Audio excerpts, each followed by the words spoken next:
So, welcome back to another episode of Top 5. I think that's what it's called. And of course, we have Bobby Rock here with either to my left or to my right, but I'm going to say to this side, Zeke, who is no stranger, was a panelist in band fights and is back for a top 5 here. Tonight, we debate tooth and nail Van Hagar top 5. So awesome. I'm going to ask you right off the bat, Zeke. I'm going to ask DLR or Sammy Hagar. Well, you know me well, but for the sake of our audience, yeah, you know I'm DLR all the way. Huge David Lee Roth fan. Little bit of history. Growing up as a kid, first music videos I ever watched were Michael Jackson Thriller and Van Halen with David Lee Roth. And David Lee Roth instantly I connected with him. I thought he was Van Halen. I didn't really know anyone else. It was just all David Lee Roth. And I remember that Christmas that year, I got this tape for Christmas, 5150. I had no idea. And I was listening to it. I got 2 tapes that year. I got this and I got the Pile Driver album, WWF. Anyways, 5150, I'm listening to it. Of course, cassette tapes don't have the picture of the band on the back. So I had no idea what was going on. The singer sounded differently. Took me a while to figure out later on, but I enjoyed it. And to tell you the truth, hold on, sorry about that. I'll tell you the truth, I love Sammy Hagar as well. I really do. Like, I have no problem with Sammy Hagar. I'll talk a little bit more about it as we get into it. If I had to pick one, David Lee Roth, 9 out of 10 times I'm pulling an album off my cart, it's David Lee Roth, but I do have a deep appreciation for Sammy Hagar. Now, yourself, you're a Sammy Hagar guy, right? Well, from late 70s into the 80s, even, to the pinnacle of 1984 with David Lee Roth, I knew how great it was. Don't get me wrong, but I was always a type of guy, right? And maybe it's the vocals of David Lee Roth, because he's obviously probably one of rock's ultimate frontmen of all time. Absolutely. But you know what? When 5150 came out and the straight jackets and they were dressed in all these different colors and why can't this be love? It was just the summer nights, and we could go on and on. Get enough, like, oh my gosh, it was like, it was a breath of fresh air. I was like, this is the Van Halen that I've been waiting for. It was, so that got me into Van Halen was Sammy Hagar. But yeah, that was kind of, but what was surprising was, why can't this be love as the first single, even though it was like, wow, this is new. I wasn't too crazy. It's probably the worst song on 5150. In my opinion. Looking back on it now, reflecting, definitely a lot of other choices. I'm sure a couple of the choices might even pop up in our top 5. I'll say it right off the bat. 5150 is my favorite Van Hagar album. Definitely my top one. I love every song on there, but I agree with you. That was kind of a weak. I think they went with that one because it sounded so much differently than David Lee Roth. It wasn't the party rock, the anthem. It was more of a, the love ballad, something that really showcased Hagar's vocals. Yeah. And that's why I think they went there. But you're right. I don't think it was the best choice for a single. No. And it probably shocked a lot of diehard Van Halen fans. Yeah, that's true. All right, so we're here for top 5. I'm really interested to hear what your top 5 is. And I kind of grappled with my top 5 of songs that really stood out for me. So I'm kind of preluding to what my list might be, but it's not the obvious, anyways. But anyways, so let's go from number 5 to number 1, of course, and we'll alternate. So do you want to go first to number 5? Okay. Sure, I'll go number 5. I just want to throw it in on mention. I don't know if I'm allowed to do this, but I have to. I really wanted to put this song on my list. And we went to a show together, and I still have the pin from that show, and we saw Sammy from July 3rd, 2004 in Buffalo, or Toronto. We drove up to Toronto to see that show. And Sammy and Van Halen played Up for Breakfast. And I love that song. And I really wanted to include it in my top 5. If you picked it, I won't go into detail about it. Fun song. I love that song. Maybe it's more of a novelty song, but I just want to do an honorable mention on that one. Okay, number 5 for me, though, is Best of Both Worlds.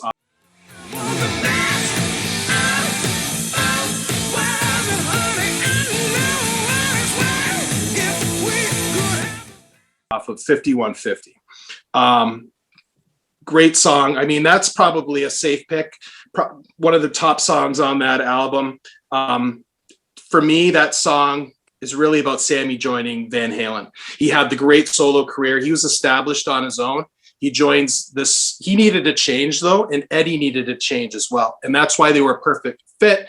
And that's where I think the lyrics from Best of Both Worlds came out of. Just a fun trivia fact. They actually met. They had the same mechanic for their Lamborghinis. I just thought that was kind of yeah, that's right. Random trivia there. But yeah, I always like that song. Great rocking track from that album. Honestly, it was tough getting my top 5 here, and probably my top 5 changes every week, especially down towards the 5. But anyways, I went with Best of Both Worlds. What are your thoughts on that song? You know what? They've got that walk when they play that song that sticks out in my head.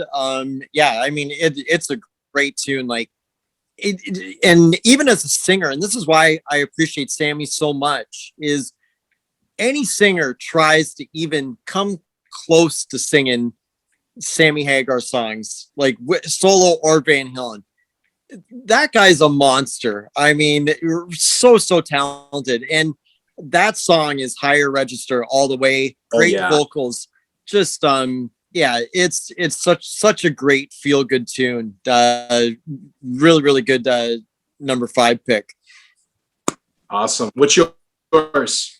Yeah, number 5 for me, I think is Pound Cake.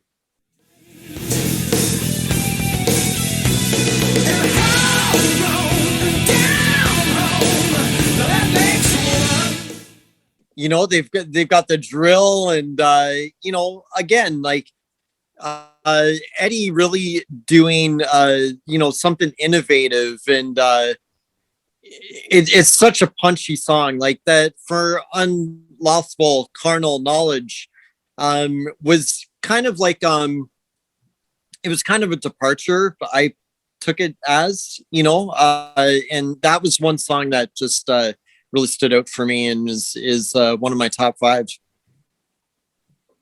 Yeah, I'm going to talk about that one a little later. It does appear on my list as well. I just want to say something though. That album, For Unlawful Carnal Knowledge, great album. One of the most overrated songs though is going to be Right Here. I do not like that song. I just think it's not aged well at all. And I'm a guy that'll stand behind Jump. I know a lot of people are sick of Jump. I still appreciate Jump. I don't want to talk too much about it. I don't know if Right Here is, and I'm sorry if it is on your list. But for me, that song is not aged well. And that's one I skip when I'm listening to For Unlawful Carnal Knowledge. But that was a huge song for me. Yeah, I know. Massive song, but I mean, it was good at the time. It was good tune, and you could see why it's such a hit. I don't know. It was kind of like I do agree with you. If it comes on, and it's not part of my top 5. If it comes on, it's okay. And you know what? When I see Sammy, or when I've seen Sammy solo, they never play the song the way the song is. It's usually acoustic, or they usually kind of muck around with it, which kind of tells me, like, when you can take an iconic song like that and not want to play it the way it should be played, I don't know. It kind of tells me it's maybe getting tired, or it's just one of those songs that just really didn't do much for me. But good point. We're on the same page. Oh, good. All right. So whose turn is it? My number 4? Yep. I lost track already. Yeah, number 4 for me is Humans Being off the Twister soundtrack. That's what makes us humans.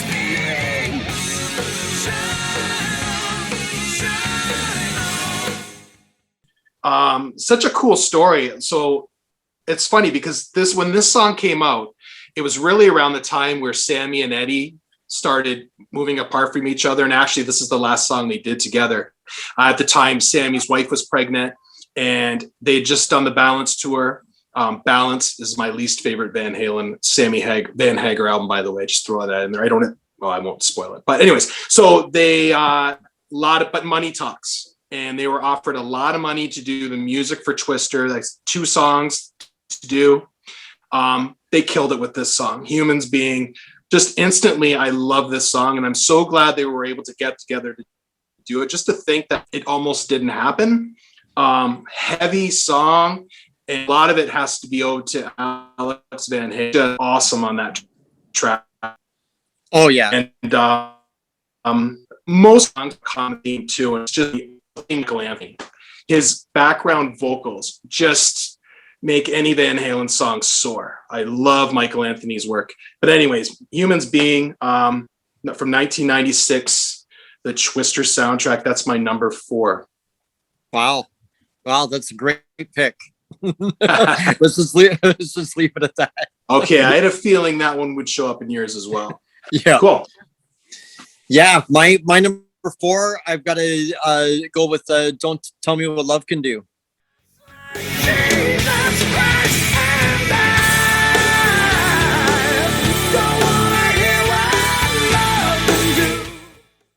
Wow. I've always loved that song. I know Balance is not a favorite of yours, but I love the tour. I went to that tour in Buffalo.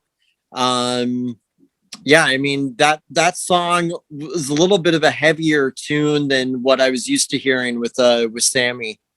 Mm-hmm. And yeah, I mean it's just punchy, and yeah, I mean I just thought that they were getting better and better every album, in my opinion. So that being said, like that is my least favorite of the Van Hagar albums, and I'm not saying I hate it by any means. To me, it's probably like a 7 out of 10. There's some hit and miss on there. That song is probably is my favorite one off that album. I agree with you. When I heard it instantly, I liked it. Something about it. Just some of the other ones on that album that just don't do it for me. And I first bought it, but it hasn't aged well, and I rarely go to it. Which is funny because OU2, one that has grown on me so much over the years. Oh yeah, it's unbelievable. That album, so sneaky. This one where it's kind of like, following up to 5150. It's okay. That was just crept right behind 5150. But anyways, you got it. Number 3. So that's 3 for me. Check I have here for number 3. Number 3 for me. 5150 off of 5150, the title track, the very underrated title track off that album.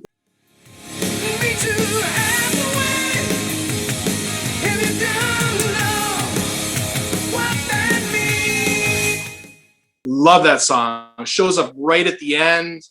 5150, of course, I love the story. It was named after Eddie's studio recording, or where you recording studio.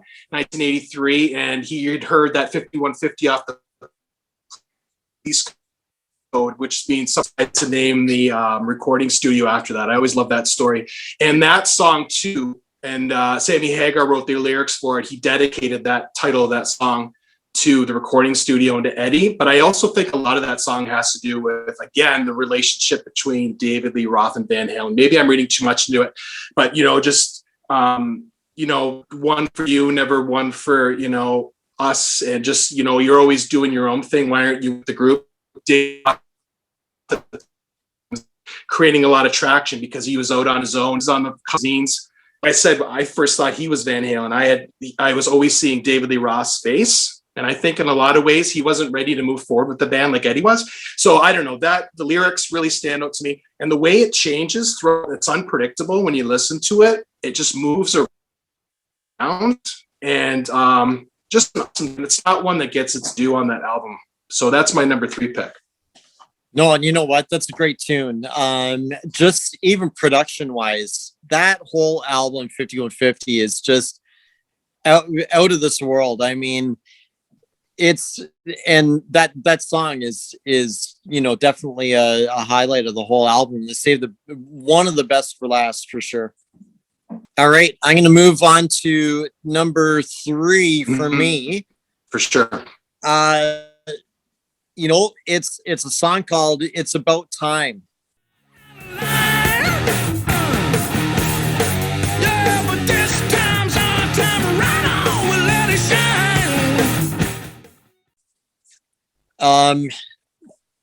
My favorite, because you really it showcases Michael Anthony background vocals or backup vocals. The way he plays, it's a punchy song. I'm all about the punchy tunes. And it's an energetic song. It's probably one of their most energetic songs that they released. And it was like, to get a greatest hits and to have a bonus track that sounds like that, it was my favorite song in the whole greatest hits almost. Pretty well. And it's my number 3. And Up for Breakfast was on that package too, right? Yeah. Yeah. For sure. Yeah, no, that's a great tune.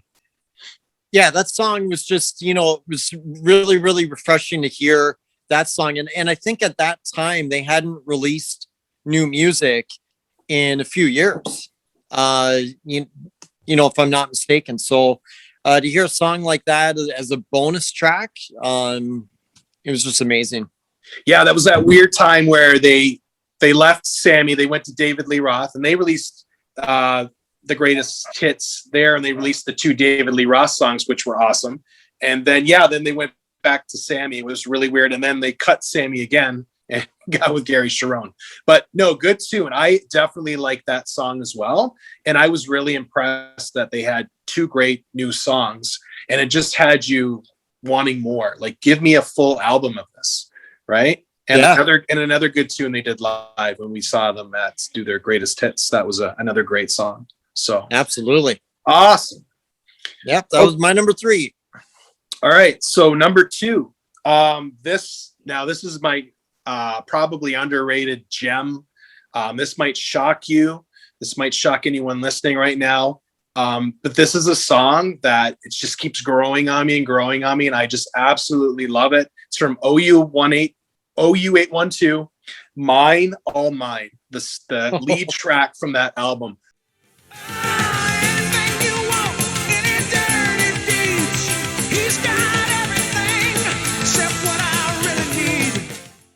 Wow, what a great song. And I've always loved it. It doesn't get enough love. If you look at any on iTunes or anywhere else, that one's buried. All the other songs that are great, Finish What You Started, Black and Blue, they're all up there before this one. But I'm telling you, if I have to pick one song off this album to play, it's this one. And again, the way it changes directions musically, Michael Anthony again is outstanding. I love the lyrics, and Hagar is just awesome. And of course, Eddie, the guitar work. Great song. I don't see this one get enough love, so I definitely wanted to pump it up my list, because to me, it's one that definitely needs more love in Ben Hagar world. Yeah, Mine All Mine for sure. And Alex Van Halen, man, that just his fills and his drum work on that whole album is just phenomenal. So that's a great pick of a buried track for sure. Yeah, absolutely. Yeah. Good stuff. Okay, what's your number 2? My number 2 is Up for Breakfast.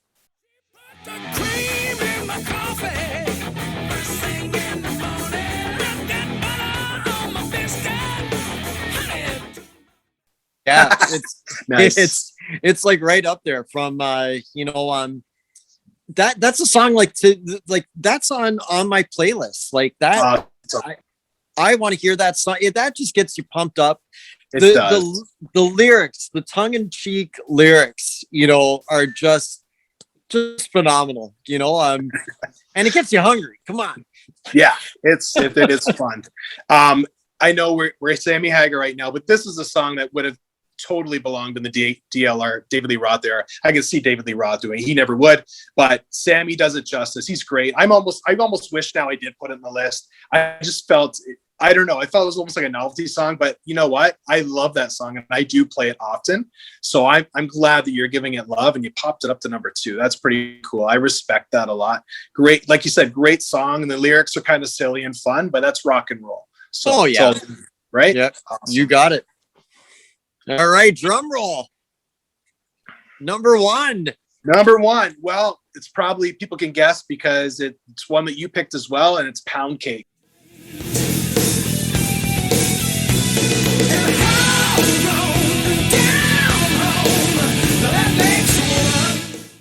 That, to me, when I think of Sammy Hagar, Van Halen, the opening of that song with the power drill, and then, you know, the opening track off of For Unlawful Carnal Knowledge, absolutely love that song. It still kills. I can listen to that song anytime, and it just pumps me up. And again, Eddie, what's he doing? Just messing around with the power drill and he's turning it on. Oh, this will work. We'll put this in the album. It's just brilliant. Just the brilliance of Eddie Van Halen to do something crazy like that. And I think too, it's almost a slap to say, because a lot of people were saying at the time that you're all too keyboard heavy. You're messing around with keyboards too much. So he's like, I'll just put a power drill in this song and we'll kill it. And he did. So, that's my number 1 pick. I love that song. And I know you have it on your top 5 as well. And I figured as much you'd have it on your list. So. Yeah, no, it's a great tune and a great number 1 pick. Just total innovative, and they were firing on all cylinders on that one for sure.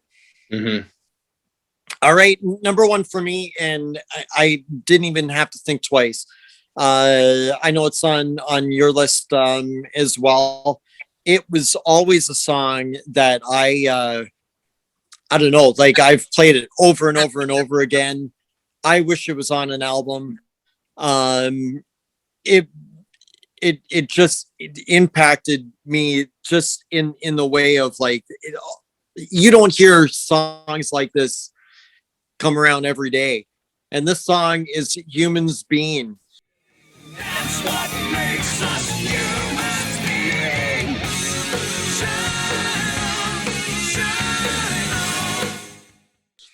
Yeah.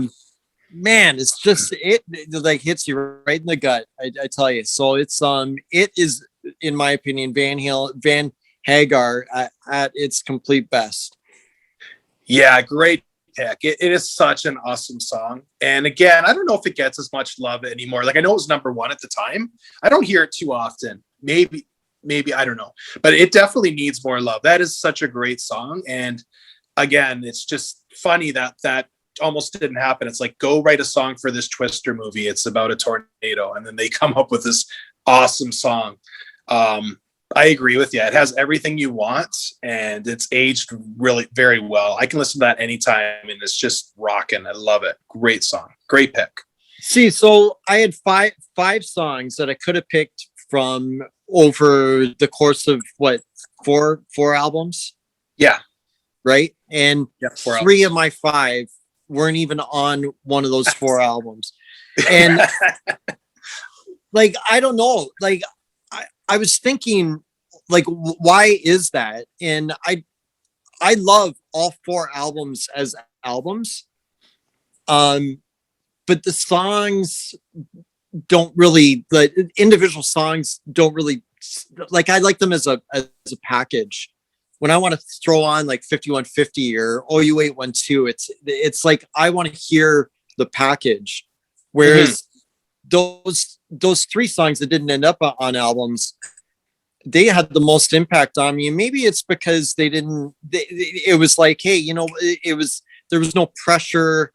There was no, we got to make it sound like it fits. Like songs like, you know, Off for Breakfast, where it's just, you know, it sounds almost off the cuff and fun. And Humans Beings was just, you know, a real just straight ahead heavy rocker.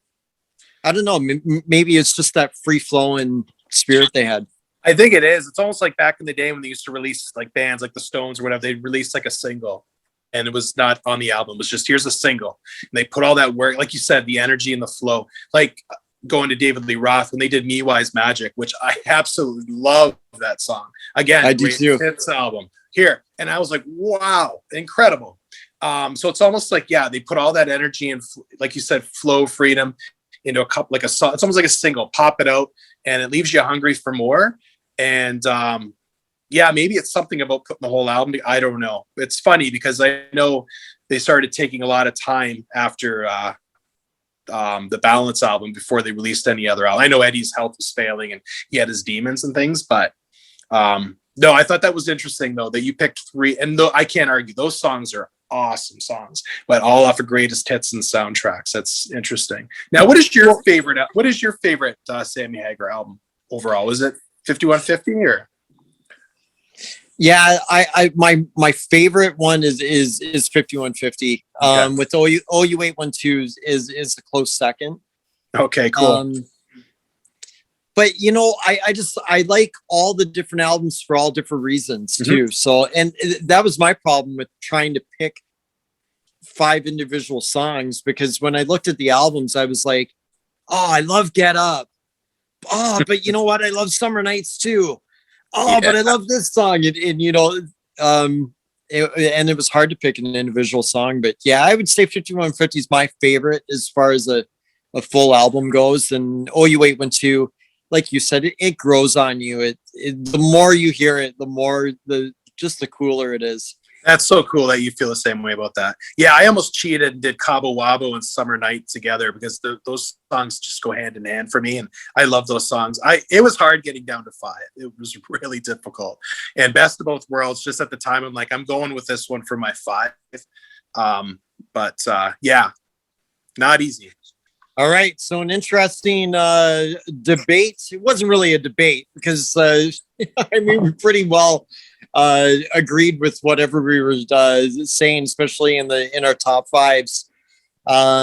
Great honorable mention as well, and there's no shortage of that. And so this was a top 5. Van Hagar. Don't forget to share, subscribe. Smash that like button. Hate mail for Mike Ott. do whatever you want. Tune in next time for who knows who the top 5 is going to be, and who knows who's going to be doing the top 5. Stay tuned. Thanks, Zeke. Thanks for having me anytime. I had a blast. All right, we'll see you soon.